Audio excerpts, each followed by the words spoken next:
बिस्मिल्लाहिर्रहमानिर्रहीम अस्सलामुअलैकुम।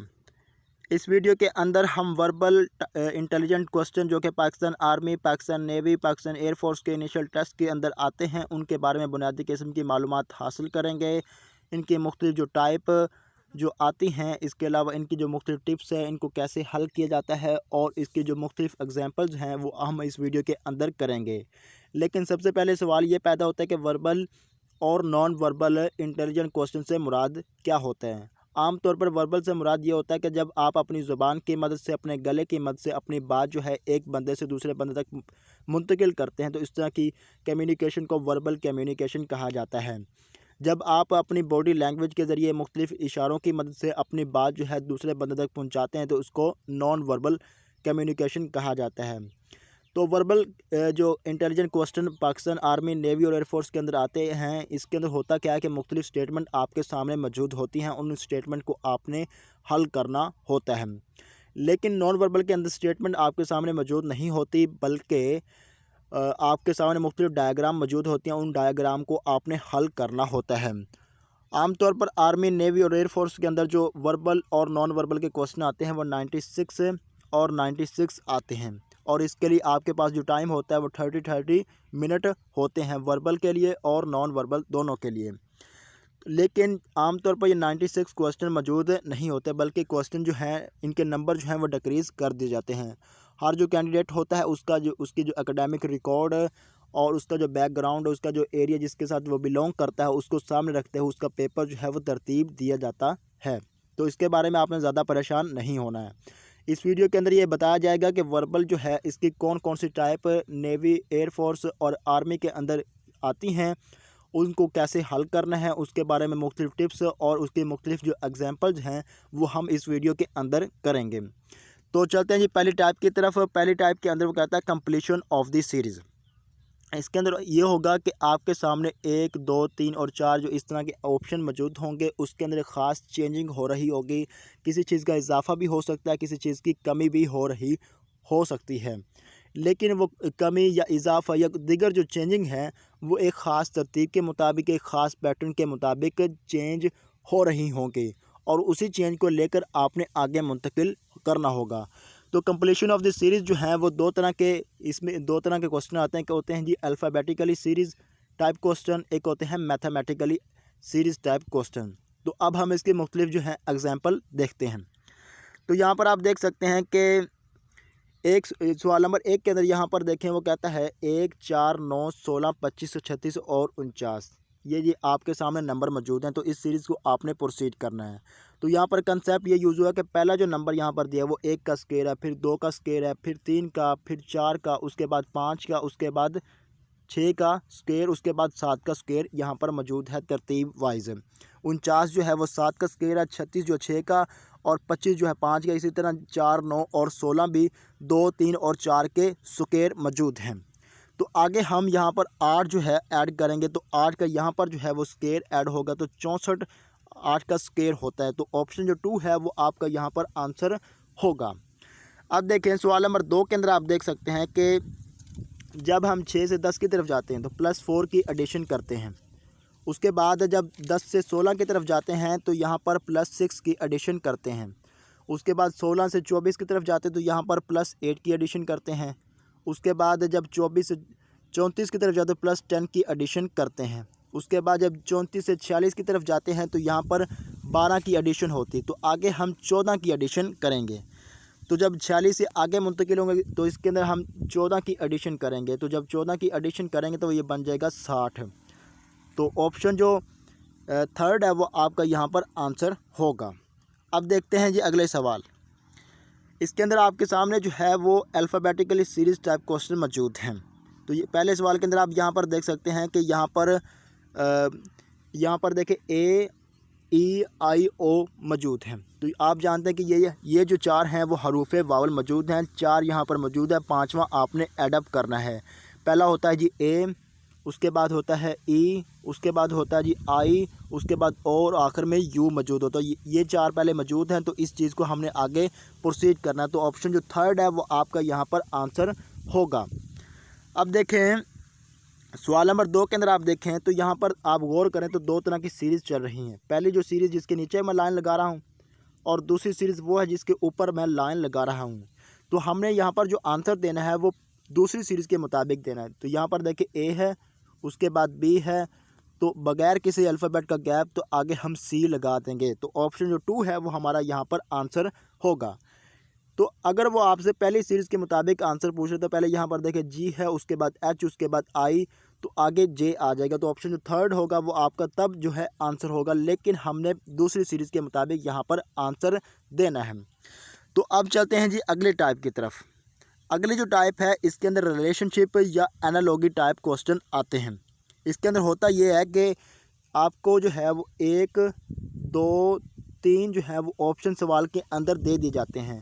पहले और दूसरे के दरमियान एक ख़ास रिलेशन, एक ख़ास सेंस मौजूद होगी, और वही जो रिलेशनशिप है वो थर्ड से जब हम फोर्थ की तरफ जाएंगे जो कि ऑप्शन जो के अंदर मौजूद हो गए उसके अंदर हमने अप्लाई करना होगा। तो अब हम इसकी देखते हैं कुछ एग्जांपल्स। तो यहाँ पर देखें पहले सवाल के अंदर कहता है man is to run as bird is to. तो यहाँ पर कंसेप्ट ये यूज़ हुआ कि एक आदमी जो है वो एक जगह से दूसरी जगह लोकोमोट करने के लिए रन करता है, यानी अपने पैरों की मदद से एक जगह से दूसरी जगह मूव करता है।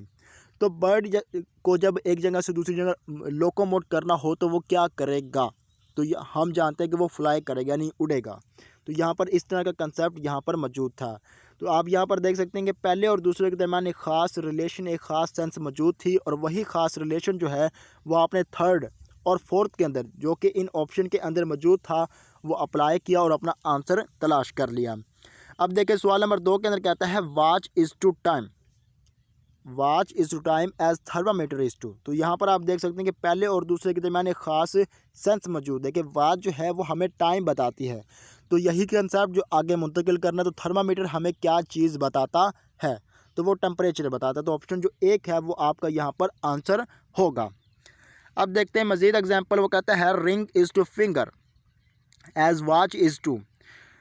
यहाँ पर देखें पहले और दूसरे के दरमियान एक ख़ास सेंस मौजूद है कि रिंग जो है वो इंडेक्स फिंगर यानी उंगलियों के अंदर पहनी जाती है। तो वॉच जो है वो कहाँ पर पहनी जाती है? तो वो हम जानते हैं कलाई पर, यानी रिस्ट जो है वो आपका यहाँ पर आंसर होगा। तो यहाँ पर इस तरह का कंसेप्ट मौजूद था।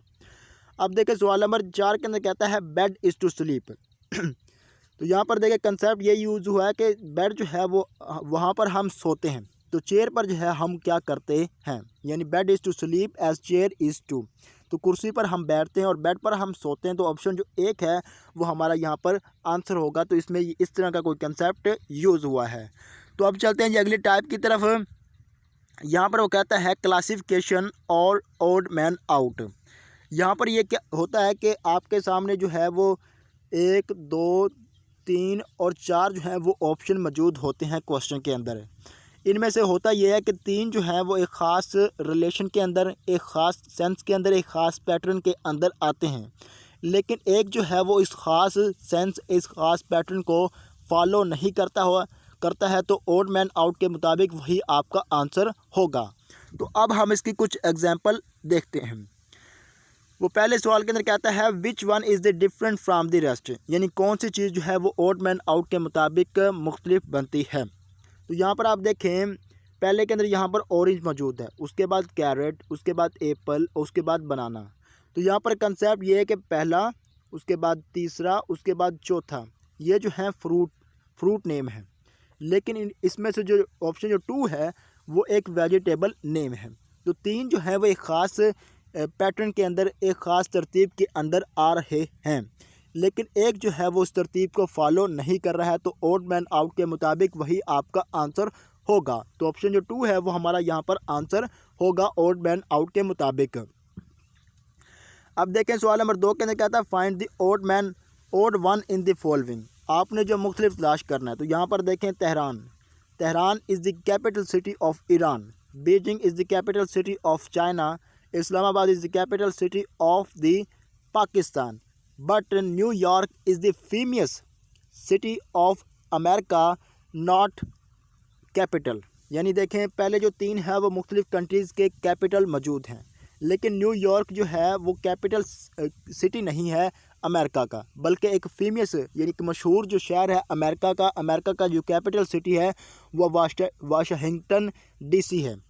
तो तीन जो है वो मुख्तलिफ कंट्रीज़ के कैपिटल हैं, लेकिन एक जो है आम जो सिटी है उसका नाम है। तो ओड मैन आउट के मुताबिक ऑप्शन जो 4 होगा वो हमारा यहाँ पर आंसर होगा।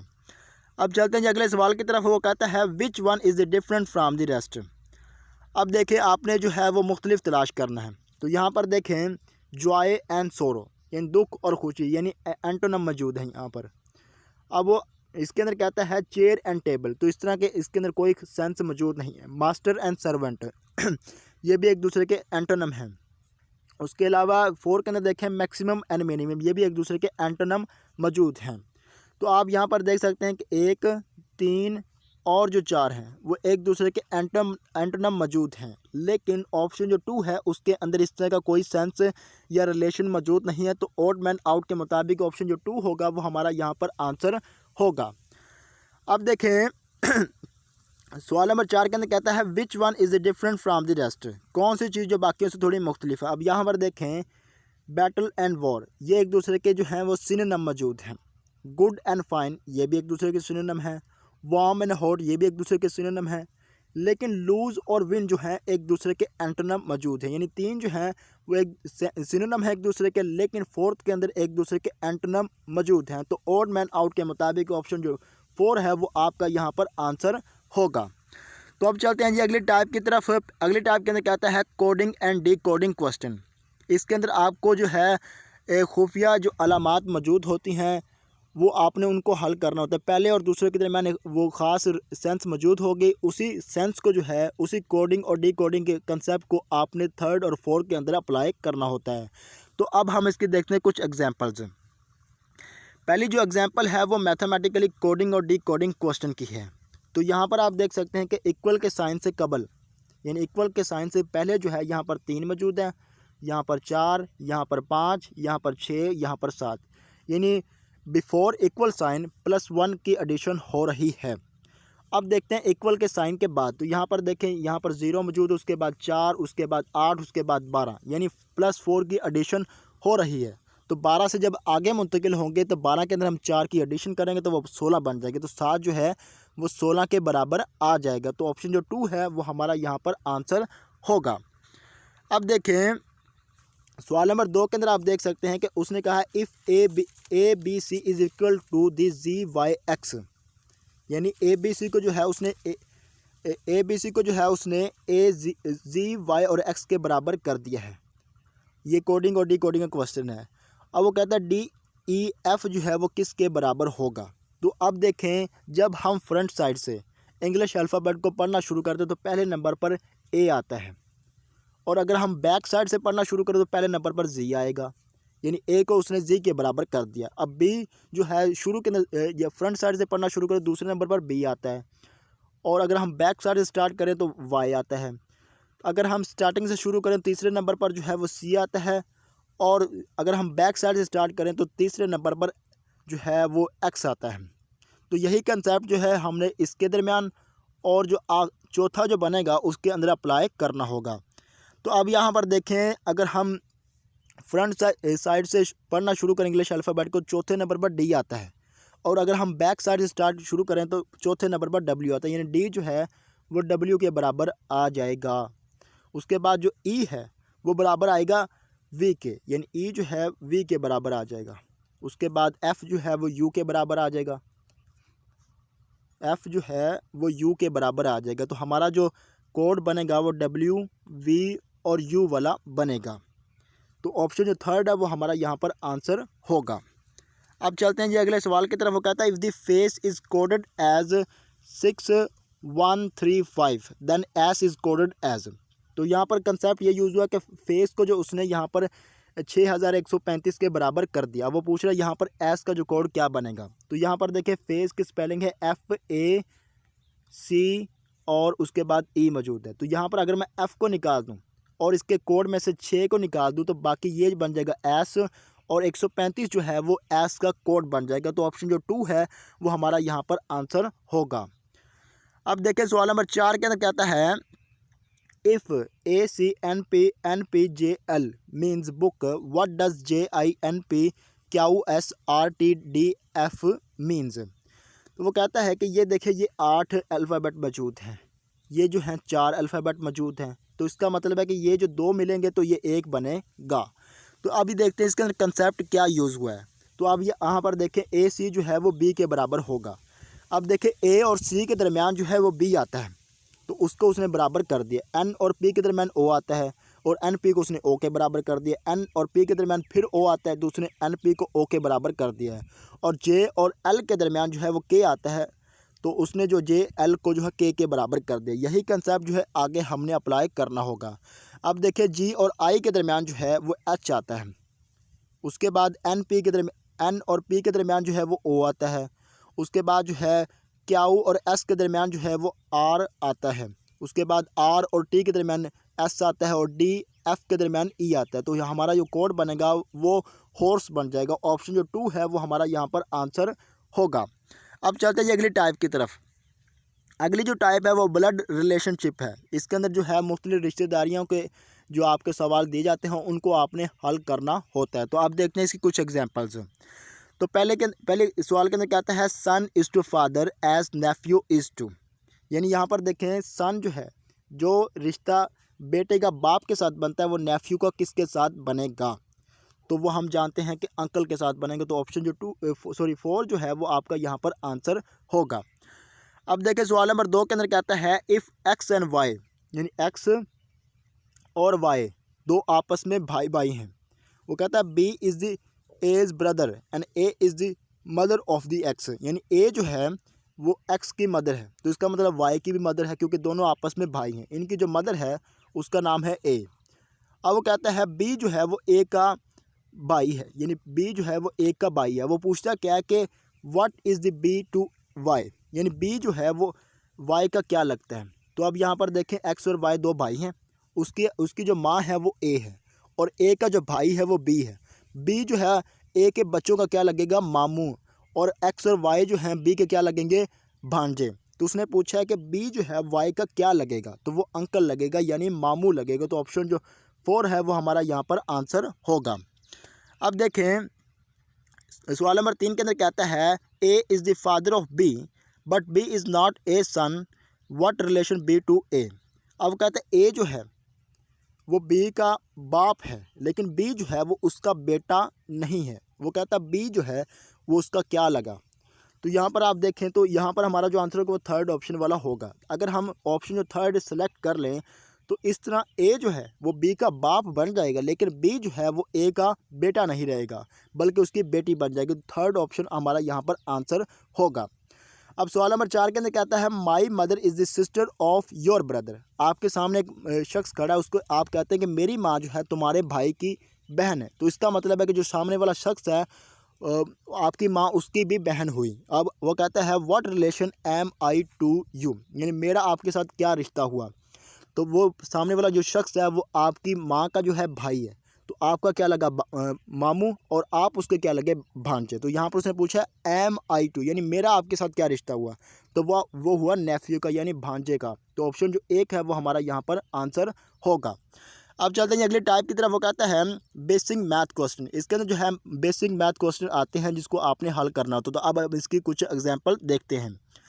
तो पहले एग्जाम्पल के अंदर कहता है 90% of the 90 will be equal to the, यानी 90 का 90% किसके बराबर होगा। तो इस तरह के सवाल को हल करने का तरीकाकार ये होता है कि जितनी परसेंटेज आपने निकालनी है और जिसमें से निकालनी है उनको आपस में मल्टीप्लाई कर दें और 100 के साथ उसे डिवाइड कर दें।